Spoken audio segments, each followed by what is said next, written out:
Salut les geeks, poursuivons notre voyage dans la chronologie marvelienne en abordant l'année 1982, année du Rubik's Cube, d'E.T. de Steven Spielberg, de Blade Runner et du premier Marvel Fanfare. Ah, tu débutes comme ça sans prévenir? Oui, j'ai envie de débuter de façon tonitruante en vous parlant du Marvel Fanfare numéro 1. Premier comics book Marvel produit pour la vente en boutique spécialisée. Le comics était plus cher que les comics classiques, mais c'est parce qu'il contenait 36 pages imprimées sur un papier de qualité qui donnait un meilleur rendu des couleurs. Sauf quand Luc les réimprimé sur son papier de merde. Oui, ça c'est vrai.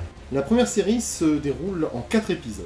Le premier apparaissant en mars 1982. Il y est question des personnages les plus en vue du moment, puisqu'on y retrouve les X-Men, l'Araignée et Quasar. Ah bon? Ah d'accord. Le second épisode sortira en mai, le troisième en juillet et le dernier en septembre 1982. Cette histoire, écrite par Chris Claremont et dessinée par Michael Golden, a été publiée en France chez Lug dans le 4e album des X-Men en octobre 1984. Cela m'a fait mal au cul de l'acheter et de dépenser 20 francs pour un récit que j'ai détesté avec des dessins pourris. Quoi?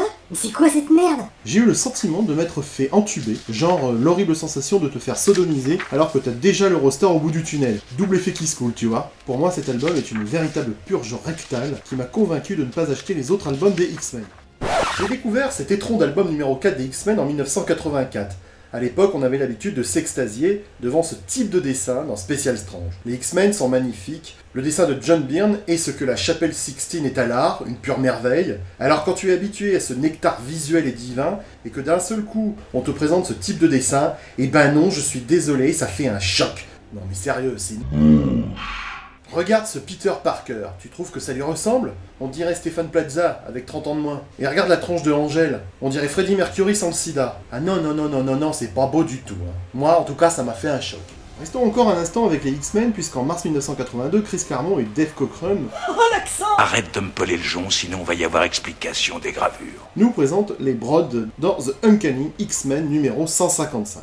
Nous avons pu lire cette aventure à partir du Special Strange numéro 42 en décembre 1985. Les Brods sont des extraterrestres sanguinaires qui prennent possession d'un corps pour y pondre des œufs. Dave Cockrum s'est bien évidemment inspiré du film Alien. 1982 est aussi l'année d'apparition des nouveaux mutants dans le Marvel Graphic Novel numéro 4. Après le succès de la saga du Phénix, les ventes des X-Men ne cessaient d'augmenter. Marvel décide de produire un second titre mettant en scène les X-Men. Chris Claremont et Bob McLeod lancent donc cette nouvelle série. Et nous avons pu la lire dans l'album Top BD numéro 4 en juin 1984. Je vous le montre, mais je ne l'aime pas du tout. Mais pourquoi? Parce que trouver du fun dans cette BD, c'est aussi peu probable que de trouver un guichet ouvert à la poste après 16h30. Puisque j'évoque les top BD, je vous rappelle que c'est en avril 1982 que naît le premier album d'une nouvelle collection sous forme d'un roman graphique, et vous l'aurez compris, il s'agit de la mort du Captain Marvel. C'est une histoire complète au format 22 x 28 cm, un format qui durera entre 1982 et 1994 avant d'être remplacé par le format livre. Je vous invite à aller revoir ma vidéo sur la mort du Captain Marvel au passage. Continuons dans la rubrique nécrologique avec la mort d'Electra dans Daredevil 181. Frank Miller va surprendre tout le monde en tuant Elektra, de la main du tireur dans un combat de 5 pages.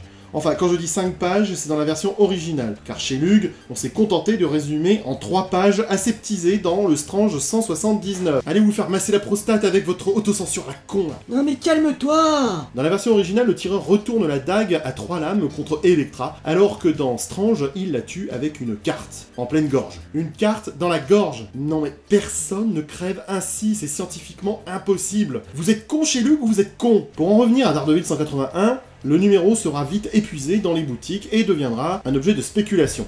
Je sais pas, je te sens un petit peu tendu là quand même. Attends, on parle de Frank Miller, tu crois quand même pas que je vais le faire avec le sourire en plus? En parlant de mort, en décembre 1982, un nouveau Captain Marvel apparaît. Le premier étant mort pour de vrai, c'est un nouveau personnage qui prend le relais derrière les traits de Monica Rambeau dans le Amazing Spider-Man annual numéro 16. C'est très original de la part de Roger Stern et de John Romita Jr. parce qu'ils ont créé un Captain Marvel féminin et afro-américaine. On est très loin de ça.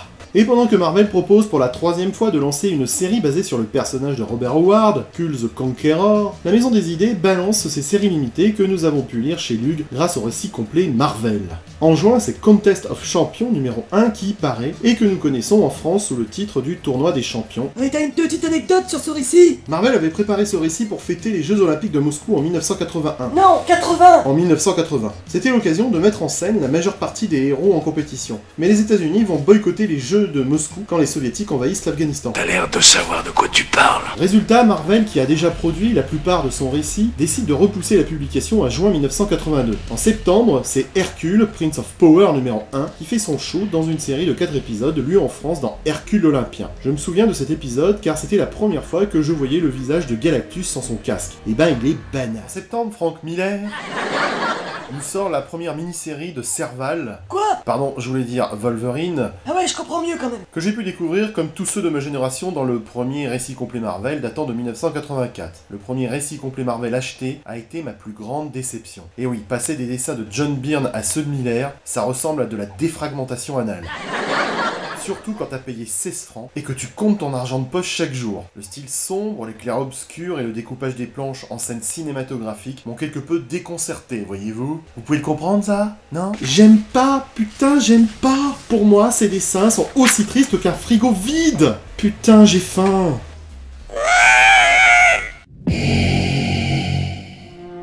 Attention, cette véhémence n'a aucune valeur critique et objective. Elle n'est que le résidu mémoriel de l'émotion d'un gamin de 11 ans, désarçonné par le style rêche et sombre de Frank Miller, dans un univers de couleurs et de rêves marveliens. Bob Zombie n'a rien contre Frank Miller, bien au contraire, s'il passe à la maison, il sera bien reçu, surtout s'il lui dédicace son Serval. Bon, tu enchaînes là. En novembre, c'est au tour de Vision and the Scarlet Witch de paraître. Récit que nous avons là aussi lu dans le RCM numéro 4 de novembre 1984 et blablabla et blablabla. Bon, écoutez, je me sens pas bien. Je vous avais dit qu'il fallait pas qu'on parle de l'année 82 parce qu'il fallait forcément évoquer Frank Miller. Moi, je suis vraiment pas bien. Est-ce que je peux quitter la vidéo pour aller gerber? Ah ouais, vas-y. Merci. Tu fais la conclusion, s'il te plaît? Ouais, ben obligé. Cette vidéo touche à sa fin, merci de l'avoir suivi. Et on se retrouve très prochainement pour évoquer l'année 1983. À bientôt les geeks. Bob, tu vas pas chez toi là? C'est où chez moi? Je sais plus. Ah ouais, on aurait peut-être pas dû lui faire lire du Frank Miller.